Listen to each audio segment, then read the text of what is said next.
Hello, I'm Tim, the Woodworking Maniac. Today, I made a TIE Fighter desk clock. I think it came out pretty cool. Check out how I made it. I started off on the scroll saw with 4 16th inch thick birch plywood pieces and a printed off scaled side printout of the TIE Fighter. And I kind of inverted the colors and like I said, scaled it down to the size that I wanted, and then I just kind of cut out the center pieces on the scroll saw. And then I went and cut matching size sides out of 1/4 inch MDF, and I was going to sandwich the MDF with these 16th inch panels that I'd cut out on the scroll saw to make the actual sides of the TIE Fighter once I was done. And when I painted them different colors, it would end up looking really neat. So here I am sandwiching the MDF and the plywood together, which was kind of a interesting glue up.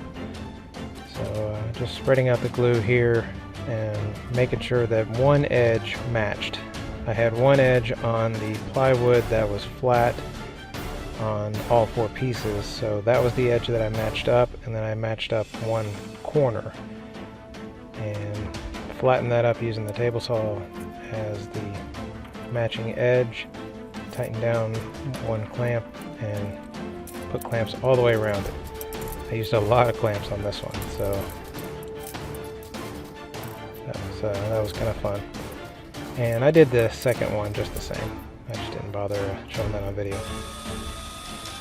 And then I cut multiple 3/4 inch pieces of MDF, and ended up gluing these together to make a blank that I could turn on the lathe for the centerpiece. And here I am gluing these pieces together. And this was just making a large blank that would actually make the centerpiece of the TIE Fighter. And it was shortly after this that I kind of realized MDF does not soak in as much glue as I was expecting it to. I layered on a good amount of glue on here, and I was expecting MDF to really soak it up, but it didn't. It actually spewed it out like crazy, and it made a big old mess. So I reached out, grabbed some wax paper to get what was really dripping really fast, and then I had to clean up a bunch, and then I had to clean up even quite a bit off of my table saw, which I tend to do quite often. I really need to build a workbench at some point. So then I started turning on the lathe, and this turning didn't take too terribly long, and I was using the Easy Wood Tools carbide cutter, and I love that thing.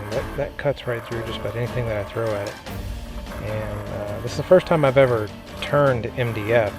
I was rather surprised how smooth it turned. It had no problem whatsoever.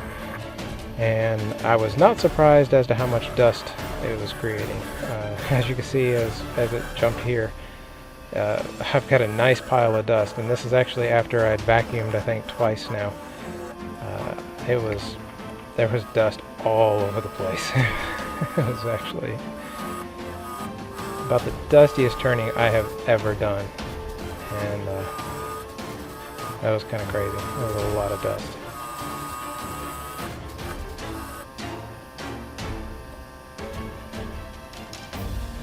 And with this, I turned this down using 2 tools. I used the round-nosed Easy Wood Tools, and I used the flat tool to do the tenons on the end.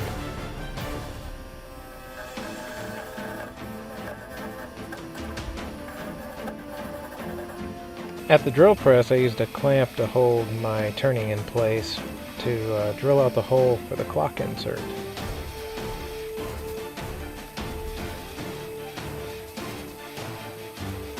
At the table saw, I cut all 5 of the other sides on both the other 2 blanks with my tapering sled.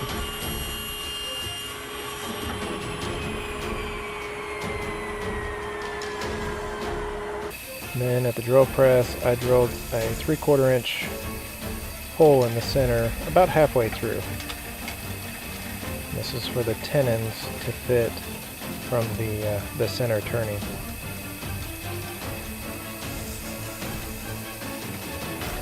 Applying a pretty good amount of glue to these tenons, being that this is really all that's going to be holding that together, and I'm afraid that if anybody puts any pressure on those outer wings, they may end up snapping apart.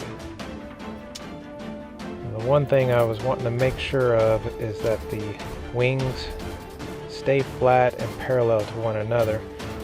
So once I got it somewhat tight, I put them to the edge of my table saw and went and got 2 parallel clamps and clamped it to the bed of my router table there.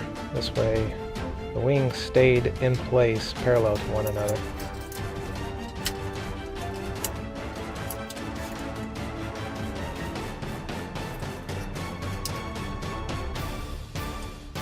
This is really fun to do. I'm done with it now, but I did most of the painting actually while I was at the hospital. You can see in a picture here. I didn't do any of the video recording while I was in the hospital because I had a baby sitting there sleeping, so I was trying to be really quiet. My wife did take a picture of me doing some of the fine painting on the details there. I basically had one day that we'd come down and spent a day here at the house to kind of get some things straightened out, and I spent a couple hours in the shop to do all the woodwork here and got started on the painting. And then I basically packed everything up and went up to the hospital, and I did all the finish work while I was up there. But I was really happy with the outcome of this. This thing came out really, really cool. One thing you may notice, the clock is not ticking, and that's because I went through all of my supply of clock inserts, and every single one of them has a dead battery. So I need to get a battery at some point whenever I get to the store to buy some batteries. But this thing came out really cool. I definitely want to approach this at some point with real wood. I'll probably end up doing it out of oak because that'll respond really well to an iron acetate solution, and I could probably get it either a gray or black, and I think that would look really neat. So I might do that at some point. I probably won't record a video on it, being that I already did the video on this one, but I think it would look pretty neat, and I'll probably post it on Instagram or Facebook whenever I do make that. But let me know in the comments what y'all think of this. This was really fun to make, and I hope you all enjoyed it. And if this is the first time you've come across my videos, I hope you enjoyed this one. And I've got quite a few more that I've already posted. Check those out. And I've got a whole lot more to come. So subscribe if you haven't already. And I hope you really have a great day. And God bless.